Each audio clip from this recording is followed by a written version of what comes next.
அனைவருக்கும் வணக்கம். தைப்பூசத்திற்காக வைத்த வேண்டுதல் நிறைவேற வேண்டும் அப்படிங்கிறவங்க இந்த மந்திரத்தை தினமும் 6 முறை சொல்லிக்கிட்டே வாங்க. சீக்கிரமாக நிறைவேறும். இந்த மந்திரம் சொல்லி நிறைவேறினவர்கள் சொன்னதை நான் சொல்கிறேன் உங்ககிட்ட. நடந்த அதிசயங்கள் என்ன அப்படிங்கிறத நம்ம பார்க்கலாம். அதே போல் தைப்பூசத்தன்று உங்களுக்கு இந்த மாதிரிலாம் நடந்தது அப்படின்னாலே உங்களுக்கு முருகனுடைய அருள் பரிபூர்ணமாக இருக்கின்றது. அப்படி இருக்கிறதுனால தான் உங்களுக்கு நீங்கள் நினைத்த மாதிரிலாம் நடந்திருக்கும். அதாவது நிறைய பேர் தைப்பூச தினத்தன்று கோவிலுக்கு போகணும்னு விருப்பப்படுவீங்க. ஆனால் சூழ்நிலை காரணமாக போக முடியாமல் நிறைய பேர் இருப்பாங்க இல்லையா? ஆனால் நீங்கள் நினைத்த உடனே உங்களால் போக முடியுது அப்படின்னாலே நீங்கள் பெரிய அதிர்ஷ்டசாலி தான். இது எல்லாருக்குமே இந்த கொடுப்பனை அமையுமான கிடையாது. நிறைய பேர் ஆசைப்படுவாங்க, எல்லாமே ஏற்பாடு பண்ணுவாங்க, ஆனால் போக முடியாத சூழ்நிலை வந்துடும். அதே போல் நினைச்சிங்க, போனீங்க, அபிஷேகத்தெல்லாம் கண்குளிராக பார்க்குறீங்க, பூஜையை நிறைவாக பார்த்தீங்க அப்படின்னாலே முருகனுடைய அருளும் இருக்கும். உங்களுக்கு முருகன் அதிசயம் செய்திருக்கிறார். அவருக்கு நடந்த அபிஷேகத்தை கண்குளிராக பார்த்தவங்களுக்கு எல்லோருக்குமே பார்த்தீங்கன்னா முருகனுடைய ஆசீர்வாதம் பரிபூர்ணமாக இருந்திருக்கும். அவர்கள் அனைவருமே பார்த்தீங்கன்னா கொடுத்து வைத்தவர்கள்.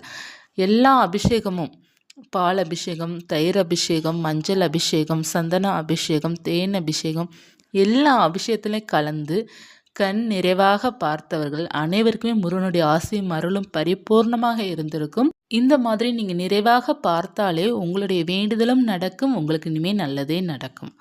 அடுத்த அதிசயங்கள் என்ன அப்படின்னா, நீங்கள் வீட்டிலே சிறப்பாக பூஜை செய்தீங்க, எந்த தடங்களும் இல்லாமல் சிறப்பாக பூஜை செஞ்சீங்க, மிகவும் மகிழ்ச்சியாக இந்த நாள் இருக்கிறீங்க, அதாவது எந்த கவலையும் இல்லாமல் இந்த நாளை நீங்கள் சிறப்பாக கொண்டாடுனீங்க அப்படின்னாலே நீங்கள் மிகவும் அதிர்ஷ்டசாலி தான்.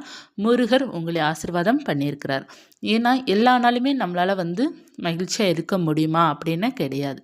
ஏதாவது ஒரு சுச்சுவேஷன் வரும், இல்லைன்னா கோபங்கள் வரும், ஏதாவது பிரச்சனைகள் வரும். இப்படி இருக்கும்போது நம்ம அந்த தைப்பூச திருநாள் என்று நீங்கள் முருகனுடைய பக்தர்களாக இருக்கிறீங்க அப்படின்னா இந்த நாள் மிகவும் மகிழ்ச்சியாக நீங்கள் கொண்டாடி இருக்கிறீங்க அப்படின்னாலே நீங்கள் மிகவும் சிறந்த பக்தர் மற்றும் முருகனுடைய ஆசீர்வாதம் உங்களுக்கு பரிபூர்ணமாக இருந்திருக்கின்றது. அடுத்து நீங்கள் நினைத்த பொருள் உங்கள் கைக்கு சேர்ந்திருக்கணும். அதாவது இப்போ நீங்கள் ஒரு பூஜைக்கு ஒரு பொருள் நினைக்கிறீங்க, அந்த பொருள் உங்களால் வாங்க போக முடியல, ஆனால் உங்கள் கைக்கு சேர்ந்திருக்கணும். எப்படியாவது அது நீங்கள் நினைத்த பொருள் உங்கள் கைக்கு வந்திருக்கணும்.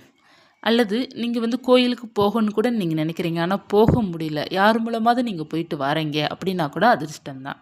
ஸோ இந்த மாதிரிலாம் நமக்கு பாசிட்டிவாக அமையுது அப்படின்னாலே நமக்கு முருகனுடைய அருள் நமக்கு இருக்கின்றது அப்படிங்கிறத நீங்கள் பாசிட்டிவாக நினைத்துக்கொள்ளுங்கள்.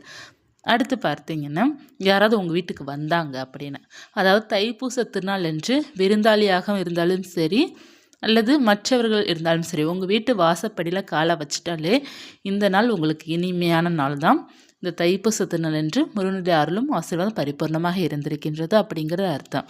உங்கள் வீட்டுக்கு யாராவது சொந்தக்காரங்க வந்தாலும் சரி, இல்லைன்னா மற்றவர்கள் யாராவது ஏதாவது சொல்வதற்கோ அல்லது கேட்பதற்கோ அல்லது கொடுப்பதற்கு வந்தாலும் சரி, யாராவது ஒருவர் வந்தாலே நல்ல யோகம்தான். முருகரே உங்கள் வீட்டை தேடி வந்திருக்கிறாரு அப்படிங்கிறத நினைத்துக்கொள்ளுங்கள்.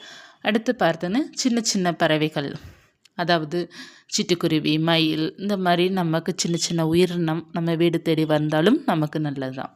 அதே போல் நீங்கள் பூஜையை பண்ணும்போது தைப்பூசத்து நாள் என்று பூஜை செய்யும்போது கூட கவுளி அடிக்கின்றது, பள்ளி சத்தம் அடிக்கின்றதுனாலும் ரொம்ப நல்லதுதான். அதே போல் பார்த்தீங்க அப்படின்னா, இந்த தைப்பூச திருநாள் என்று உங்களுடைய வேண்டுதல் நிறைவேற வேண்டும் அப்படின்னா, இப்போ தைப்பூச பூஜை முடிஞ்சிருச்சு, முடிந்தாலும் நீங்கள் சொல்ல வேண்டிய மந்திரம் என்ன அப்படின்னா, ஏன்னா நீங்கள் தைப்பூசத்திற்காக எல்லாருமே ஒவ்வொரு வேண்டுதல் வச்சுருப்பீங்க.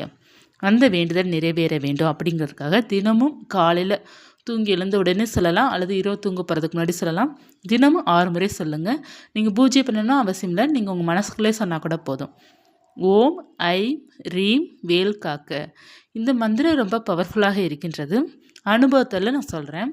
அதாவது எனக்கு தெரிந்த ஒரு அக்கா, அவங்க ஒரு இடம் வாங்குறதுக்காக பிளான் பண்ணிட்டு இருந்தாங்க.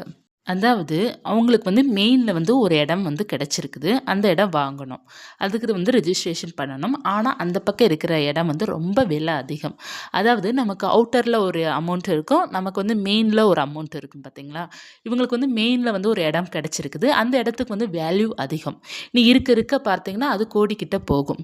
இப்போ அவங்க ஒரு 20 லட்சத்துக்கு 30 லட்சத்துக்கு இதை வாங்கி போட்டாங்கன்னா ஒரு 10 வருஷம் கழிச்சு ஒரு ஒரு 5 வருஷம் கழிச்சு அது கோடியை தொற்றும். அது நல்லா தெரியுது. ஏன்னா அந்த இடம் வந்து டெவலப் ஆகுற இடமா இப்போ போய்க்கிட்டு இருக்குது.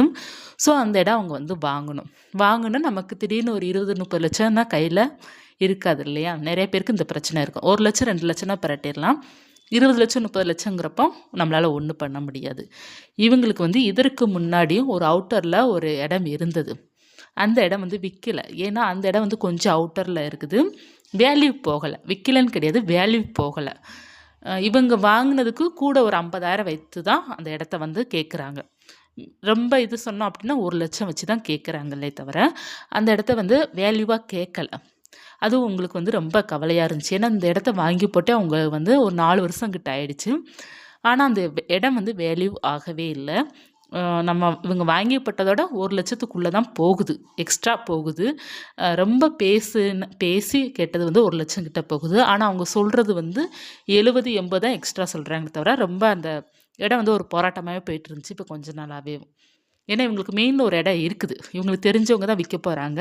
அந்த இடத்த வாங்கணும் அப்படிங்கிறதுக்காக அந்த பழைய இடத்த அவங்க விற்கணும் அப்படிங்கிறதுக்கு போராடிட்டு இருந்தாங்க. ஆனா அது விற்கவே முடியல. ஏன்னா வேல்யூ போக மாட்டேங்குது. ஏன்னா இவங்க ஒரு அமௌண்ட் போட்டிருக்காங்கன்னா, நமக்கு கொஞ்சம் லாபம் வரணும்ல அப்படிங்கிறதுக்காக.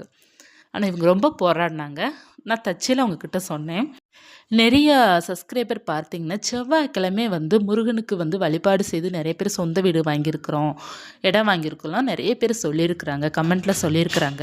நீங்கள் வேணா ட்ரை பண்ணுங்க. அத விற்பதற்காக ட்ரை பண்ணுங்க. நல்ல ஒரு வேல்யூக்கு போற மாதிரி அப்படிங்கிறத சொல்லியிருந்தேன். அவங்களும் சரின்ட்டு கோயிலுக்கு போனாங்களா என்னன்னு அதுக்கப்புறம் எனக்கு தெரியாது. ஏன்னா அவங்க வந்து வீடு அடுத்த தெருவுல இருக்கிறாங்க. எனக்கு அவங்களுக்கு வந்து அந்த அளவுக்கு டச் கிடையாது. நான் வந்து சும்மா பார்க்குறப்ப மட்டும் தான் நாங்க பேசுவோம். தைப்பூசத்தன்று நான் காலையில கோவிலுக்கு போயிட்டுருக்கையில, அவங்கள தற்சமயம் நான் பார்த்துட்டேன். எதிர்பாராம பார்ப்போம் சொல்லுவோம் பார்த்தீங்களா, அந்த மாரி நான் பார்த்தேன். ஸோ பேசிகிட்டு இருந்தேன். அந்நேரம் சொன்னாங்க, "என்ன எங்கே போறேன்னு?" கேட்டாங்க. "நான் கோயிலுக்கு போய்க்கிட்டு இருக்கேன்" அப்படின்னு சொல்லி சொல்லிட்டு இருந்தேன். அந்த நேரம் தான் அவங்க சொன்னாங்க, இடம் பார்த்தீங்கன்னா, இந்த பழைய இடம் பார்த்தீங்கன்னா, வேல்யூ நல்லா போயிடுச்சு. அதாவது 70,000க்கு கேட்டவங்க, 80,000க்கு கேட்டவங்க, 1 லட்சத்துக்கு கேட்டவங்க, கொஞ்ச நாட்கள் கழிச்சு 2 லட்சத்துக்கு எக்ஸ்ட்ரா கேட்டிருக்காங்க. 1 சென்ட் 2 லட்சம் எக்ஸ்ட்ரா வச்சு அவங்க வித்துருக்குறாங்க. அதுக்குன்னு ஒரு வேல்யூ இருக்கும் பார்த்தீங்களா, ஒரு வேல்யூ வச்சு ப்ளஸ் எக்ஸ்ட்ரா 2 லட்சம் வச்சு நல்ல அமௌண்ட்டுக்கு வந்து அந்த இடத்த வந்து வித்துட்டாங்க. வித்துட்டு இப்போ புதுசா ஒரு இடம் வாங்கியிருக்காங்க. அந்த இடம் நல்ல வேல்யூ போகிற இடம். இந்த இடம் பார்த்தீங்கன்னா, முருகன் தான் அமைச்சு குடுத்துருக்கிறாரு அப்படிங்கிறத அவங்க சந்தோஷமா சொன்னாங்க. தைப்பூசம் அன்னைக்கு தான் அவங்க வந்து அட்வான்ஸ் குடுக்க போறோம் அப்படின்னு சொல்லி சொன்னாங்க. ஒரு டயத்த ஃபிக்ஸ் பண்ணி சொன்னாங்க. ரிஜிஸ்ட்ரேஷன் பார்த்தீங்கன்னா, இந்த மந்த் எண்டுல வைக்க போறோம் அப்படிங்கிறது சொல்லியிருந்தாங்க. இது ரொம்ப சந்தோஷமா இருந்தது இந்த விஷயம் கேட்கும்போது. ஏன்னா, இடம் வாங்குறது எந்த அளவுக்கு கஷ்டமோ, அதே போல வந்து நம்ம ஒரு அமௌண்ட் நினைப்போம் பார்த்தீங்களா, அந்த அமௌண்ட்டுக்கு விற்கிறது அதை விட கஷ்டமான காரியமா இருக்கின்றது. அப்படி இருக்கப்போது, அவங்க அந்த புது இடம் வாங்கியிருக்காங்களா, அந்த இடம் அதோட வேல்யூ என்ன தெரியுமா? ஒரு 10 வருஷம் கழிச்சு அது 1 கோடி, 1.5 கோடிக்கு போகும். அவ்வளோ ஒரு வேல்யூவான இடத்துல அவங்க வாங்கி போட்டிருக்கிறாங்க. இந்த விஷயங்கள் நான் கேட்கும்போது எனக்கு மிகவும் ஆனந்தம். என்ன அப்படின்னா, அவங்களுக்கும் முருகன் மேல நம்பிக்கை வைத்து, அந்த செவ்வாய்க்கிழமை அவங்க பயன்படுத்தி ஒரு 2 வாரமோ, 3 வாரமோ போயிருப்பாங்கன்னு நெனைக்கிறேன். தெரியல. அது நான் கேட்கல. இப்ப நான் அவங்ககிட்ட இதுக்கு முன்னாடி பேசி ஒரு 1 மாசம் இருக்கும். அதற்கப்புறம் நான் தைப்பூசம் அன்னைக்கு காலையில அவங்கள நான் கோயிலுக்கு போற வழியில பார்த்தேன். ஸோ, நான் என்ன சொல்ல வரேன் அப்படின்னா, நமக்கு நம்பிக்கை இருந்தா போதும். நிச்சயமாக முருகன் நமக்கு செய்து கொடுப்பார். நம்மளுடைய வேண்டுதல் நடக்கும் அப்படிங்கிற நம்பிக்கை இருந்தா போதும். அவங்க அதே தான் சொன்னாங்க. எப்படியாவது எனக்கு முருகர் இந்த இடத்த வாங்கி கொடுப்பார் அப்படிங்கிறத நம்பினேன். அதே மாரி எனக்கு கிடைச்சிருச்சு அப்படிங்கிறத வந்து ரொம்ப பாசிட்டிவாக சொன்னாங்க. அந்த பாசிட்டிவ் தான் நமக்கு வேண்டும். எல்லோருக்குமே அந்த பாசிட்டிவ் வேணும். நம்ம தைப்பூச அன்னைக்கு நம்ம வந்து ஒரு வேண்டுதல் வச்சுருக்கோம் அப்படின்னா, அது நடக்கும் அப்படிங்கிற நம்பிக்கையோடு நம்ம இருந்தோம் அப்படின்னா, கட்டாயமாக அது நடக்கும். நீங்கள் என்ன வேண்டுதல் வச்சுருந்தாலும் சரி, அது நடக்கும் அப்படிங்கிறத நம்பிக்கையுடன் இருங்க. தினமும் முருகனுடைய மந்திரம் ஏதாவது ஒரு நாமத்தை ஒரு 6 முறை தினமும் சொல்லிக்கொண்டே இருங்க. நீங்கள் வழிபாடு செய்யட்டா கூட பரவாயில்ல, பூஜை செய்யட்டா கூட பரவாயில்ல. அவருடைய நாமத்தை வந்து சொல்லிக்கொண்டே இருங்க. அதுவே உங்களுக்கு ரொம்ப பவராக இருக்கும். அந்த நாமமே உங்களுடைய வேண்டுதல் வந்து நிறைவேற்றி வைக்கும். நிச்சயமாக உங்களுக்கு இது நல்ல மாற்றங்கள் கொடுக்கும். இந்த சகோதரி பார்த்தீங்கன்னா, இந்த நாமத்தை அவங்க எப்போதுமே சொல்லுவாங்களாம். அதாவது இந்த மந்திரத்தை சொல்லுவாங்க, முருகனுடைய நாமத்தை சொல்லுவாங்க அப்படிங்கிறத சொன்னாங்க. இவங்க சொல்லப்போய் தான் உங்ககிட்ட இந்த மந்திரங்கள் வந்து மறுபடியும் நான் சொல்கிறேன். ஓம் ஐம் ரீம் வேல் காக்கா, அந்த மந்திரத்தை மறந்துடாதீங்க. தொடர்ந்து சொல்லிக்கொண்டே இருங்க. உங்களுடைய வேண்டுதல் இந்த மந்திரம் நிறைவேற்றி வைக்கும். நம்பிக்கையுடன் இருங்க. தைப்பூசத்திற்கு வேண்டுதல் வச்சுற அனைவருக்குமே உங்களுடைய வேண்டுதல் வந்து நிறைவேற வேண்டும். அடுத்த தைப்பூசத்திற்கு மிகவும் மகிழ்ச்சியாக நீங்கள் இதை விட 1000 மடங்கு மகிழ்ச்சியாக கொண்டாட வேண்டும் அப்படிங்கிறத முருகன்கிட்ட பிரார்த்தனை பண்ணிக்கிறேன். இந்த பதிவு பயனுள்ளதாக இருந்ததுன்னா லைக் பண்ணிக்கோங்க. இது போன்ற தகவலுக்கு சேனலை சப்ஸ்கிரைப் பண்ணி வச்சுக்கோங்க. நன்றி.